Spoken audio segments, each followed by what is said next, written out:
What's up, guys? Welcome to the Being Beautifully Honest podcast and channel. Thanks so much for being here, for being subscribed. If you're not, go ahead and hit that button. And if you're listening on YouTube, hit that like button. It's like walking in the room and hitting that light switch.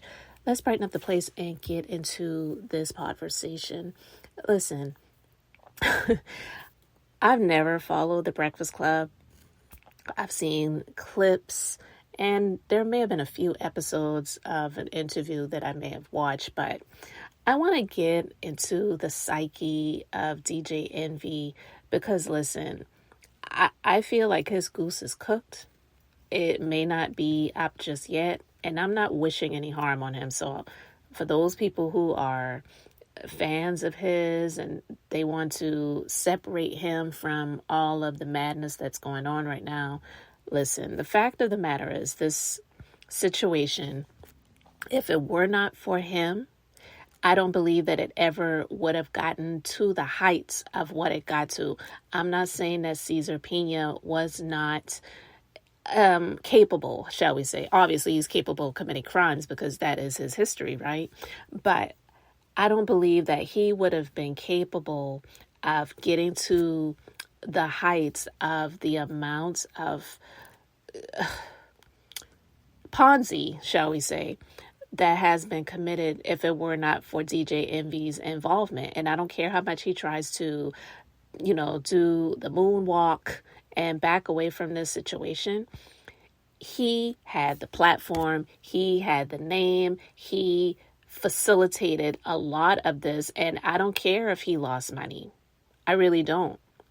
Because he also sued Tony the Closer for defamation of character. I'm wondering when that lawsuit is going to be dismissed. I'm hoping that Tony the Closer's attorney has already filed a motion to dismiss at this point in time because it's absolutely pointless. I feel like he was trying to shut him up because Tony the Closer was going through the motions of exposing the situation as well as others. He was not the only one, but a lot of people felt like, I won't say a lot of people, but there were some people, especially Caesar and djenvy, of course. I'm not even going to call him djenvy. Let's call him Rashawn Casey because that's what the courts are going to be calling him. They call him, by his government name, and they call him by a number. And I believe that number is number 1. They may not have called him defendant yet, but they definitely have spoken about him in the way of being named as an individual. And they say individual 1. So let's call him Rashawn Casey and let's call him individual 1. But listen, he was involved. He was a partner. He might have lost money, but so what? You know what I mean? He was not just an innocent bystander that made a huge bad decision by giving this man money and then the investment didn't go the way that it was told that it would go, and then he lost out on a whole lot of money, period. So he's not a victim. And Caesar, he came out and called him out. He basically said he was not just an investor. He was a partner. You know what I mean? Even though he wasn't trying to completely obliterate him at that moment in time when he did that live video and doing a response, he definitely wanted to let the people know that he was not just an investor. He was a partner. He was just saying, well, he wasn't in the room when people were giving me money. But it doesn't matter. So I don't know why he thought that that was going to absolve Rashawn from the situation. But let's get into this. I want to share these clips. I'm going to put the entire video in the description box. This is courtesy of hiphopdx YouTube channel. So shout out to them. And subscribe. I have subscribed to their channel.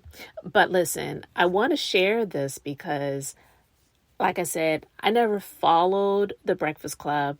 I didn't know a whole lot of the history about this dude, but I do want to share this because I feel like this has a lot to do with how he got the big ego enough to even have the audacity to have this man on the platform and have him on there repeatedly, as well as partner with him, get people to, like he says, partner with us. invest with us. This is what he was saying. These are the words that were coming out of his mouth, okay? So basically, this guy who goes by the name of Desus, he was on the Comedy Central channel, and he talked about DJ Envy, and he pretty much roasted him. But apparently they had some history, because I'll call him DJ Envy right now, because at the time that's what he was, because he was at work. DJ Envy went in on him because he got pissed off that Desus and Mero were clowning and roasting him, because when he went on The Real with his wife discussing him being unfaithful, I guess they found it funny. I don't follow him, so I didn't even know that they were on there. I didn't watch The Real either. So again, a show where I might see clips of something here and there, and if it was relevant to me or whatever, I might watch a clip of it someplace else, but I never watched the show. But let's just go ahead and get into this, because I really was like, wow, this makes even more sense to me. Just seeing how he gets so unprofessional at his place of employment.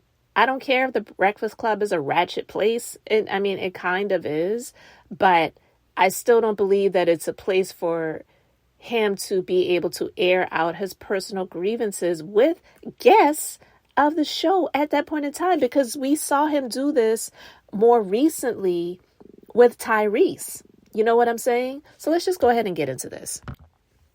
So DJ Envy roasted by Desus over real estate fraud claims. Hey, what's up? I'm A-Dub, and check this out. So on Tuesday, October 25th, the New York City comedian made an appearance on The Daily Show to release some pent-up animosity and hilarious Who's Laughing Now segment about his rocky past with the media personality. Wow, DJ Envy is in trouble for real estate fraud. What a serious story. It's definitely not funny. There's certainly nothing personal that makes it funny to me. It's not like Rashawn accosted me on the radio for making a little joke about him and his wife, which I only thought we were friends. It's not like he called me dickhead and then got so mad he locked himself in the studio for the rest of the show and then told the building security I was a threat. But even if that happened, that's all in the past. I'm just reading the news. Listen.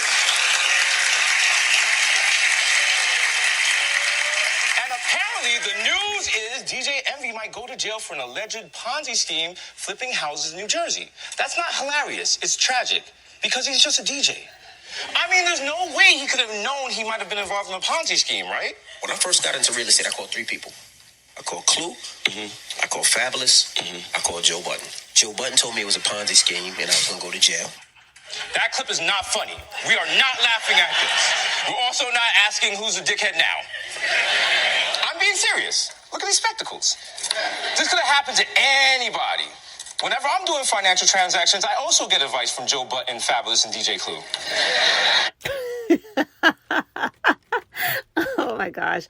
I just had to pause it right there. But yeah, he's definitely laughing now, because that's what the segment is called on Comedy Central's show. But when I get into this clip of him being on the Breakfast Club, this really just makes me want to go back more into the psyche of Rashawn Casey, better known as DJ Envy. So we're gonna talk more about this, but let me just go ahead and continue with this clip. He knows of the Lehman Brothers of hip hop. And look, I don't want Envy to go to prison. Imagine getting locked up for one of the corniest crimes in hip hop history. This is a Property Brothers ass crime. Forget the Bloods. He's gonna have to join the House Hunters. But again, I'm just doing the news, and the news is that DJ Envy is a DJ, a man who turns tables, and now the tables have turned. In 2018, Desus and the Kid Mero got a little more than they bargained for when they stopped by the Breakfast Club for an interview. It took only minutes for DJ Envy to press the duo about what he perceived to be disrespectful comments about his wife made on their Viceland show, Desus and Mero. Them DJ Envy checks, so that's a little disrespectful, brother. That was a joke, Envy, I don't for take real? that joke when you talk about my wife. All right, I apologize then. You see what I'm saying? You can talk about me all day, you can make jokes to me, but when it comes about my wife and my family, It's a little disrespectful. Envy never knew another joke You about should you. know that. Because you got kids and a wife. No, I feel you. I hear that. But you know what I'm saying? At the end of the day, there is no but. No, there has to be no but when it comes to wife and kids. There is no but. But you can talk about me all you want, make fun of me all you want, but when it's wife and kids, there is no but. I mean, do you hear this? We're going to continue with this, but he's at work. And a part of his job is you may have to have people on the show that you don't care for, that you disagree with. And hey, they may have been comedians that may have made some jokes about you. And the jokes actually were about him, but it involved his wife because unfortunately he was screwing around on his wife. And so they chose to make this a life storyline. And if you're out there talking about it, then it's fair game. So it's not like these two were sitting there making jokes about his family. Come on, let's be real. Instagram comments. It's I don't full look at of your like, Instagram yo, comments. I don't look at your shit. I don't talk about my everything. wife and my kids. You can play with that. I don't play with that. I don't play with that neither. All right, then but you at should the end know of the day, it was respecting it. You should know that immediately. Come on. You really thought that was disrespectful? Yes, it was disrespectful. Yes, yeah. When my wife heard it, she thought it was disrespectful too. Really? Absolutely disrespectful. Okay, I'm sorry. I thought we was cool. I thought we was cool. I thought it was like a jokey joke. No, Apologize. It's a jokey thing when you joke about me. All right. You could joke about me. I did not know that. I did not know that. We have never had this conversation where you were like, your boundaries is here. Don't do this. Don't do this. We're having a conversation right now. You telling me, and now I understand. You telling us to not joke. You will not hear no more jokes about your family, about your kids, about you, or nothing. I talk about Charlamagne. I talk about y'all. I talk about you. But I'll never bring it to your wife and kids regardless. Okay, cool. You've established that. We understand. We're claro. Boom. Everything good? Everything's good. Sure y'all need 5 minutes, New York style? You know what I'm I saying? mean, we can go. I got my Spanx on. You know what I'm saying? My shit's tight. His hostility stemmed from a joke made about Envy and his wife's appearance on BET's The Real, where they opened up about Envy's infidelity. Just have Blink, he was like, He's looking at Hayes like, you know, Blink the money is more. It ain't you on the Breakfast Club. bunch of Blink. But to be honest with you, I didn't expect it because he treated me amazingly. A lot of times when people go through things like cheating, the man treats the woman poorly at home. Yeah. Right. But our sex life was good. He was always giving me compliments, very generous. Everything was fantastic. He was a wonderful father. He never failed at that.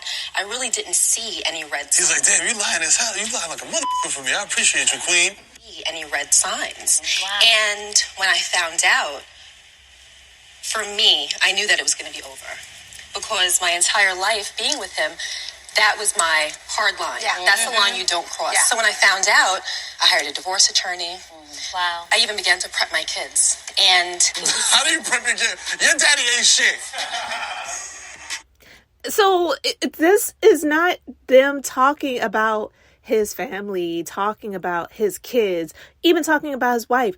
They're talking about the freaking situation and responding to it. They are having a reaction to what they're talking about, mainly his wife, let's just be honest, on the show, because when you watch the video, which I have a link to in the description box, you see his facial expression. He's literally just sitting there looking embarrassed, but trying to look professional at the same time. He looks like a goofy clown. And I mean, this is a storyline, a real life story, but this is a storyline that they have chose to make public and make money off of it. Let's just be real, make profit off of it. And then he's getting mad when these two people who do comedy are roasting it. It's fair play. It's on the public, arena. Like, what the heck is he talking about? Dismissed. Damn, Envy. The Envy was ready to speak his piece. Talk to him. Envy. He did it with the echo shit too. Like, yo, I ain't really sorry. Bad. New shit. I'm faithful. I felt like a letdown. I felt like a failure. And, like I was Rashawn at home, but in the streets I was DJ Envy. So it was two different people. And I didn't know DJ Envy. Right. And it was a situation. You know them DJ Envy check though? What? I don't know. I just try to make it messy. I don't know. And it's true. So, you know what I'm saying? He does not like people checking him on the truth, or, as we saw with the Tyrese interview, how he was so unprofessional. I felt like he ambushed him there. He ambushed these two people. They came on the show. But you know what's even, I wouldn't even say it's worse, but even equally as unprofessional is Charlemagne just sitting there, just looking the entire time. Didn't interject. Didn't say, look, dude, I know you might have some personal beef, but this is not the time and the place. We have them here for an interview. No, he's just sitting there eating it up, there for the tea, like enjoying it. Like those of us who would sit there and see that as well, it's like it's none of our business, and we're just being spectators of it and sitting there with our popcorn and being entertained. He was just sitting there being entertained when he actually should have interjected, because he was at work as well. And that was not what this was supposed to be about, because I can guarantee you these people, they could have complained to higher ups, but they probably didn't, because they're probably just used to that platform being unprofessional in that way, that they didn't think to do that. But they come on the platform as two professional people, and you come and you're ambushed, because I'm quite sure this is not something that they were prepared for. So they literally were shocked and surprised. So this is why Desus, when he was on Comedy Central and he was talking about the situation with DJ Envy on this segment called Who's Laughing Now, that's why he was gladly talking about it. And I 100% understand. Listen, guys, the psyche of this dude is just the arrogance and the ego is what caused him to get into this situation, as well as the greed. And I would not be sad to see him go. And I'm saying either way, whether it's off of the Breakfast Club, but just trying to figure life out, or if he is held liable federally, just like Caesar is being, because I just believe that this is only the beginning. It's only just begun. So guys, let me know your thoughts about this in the comment section. Thank you guys so much for being here, liking and subscribing. I'm Beth, just being beautifully honest. So until the next time, I wanted to keep it brief, beautiful, and now I'm going to say bye.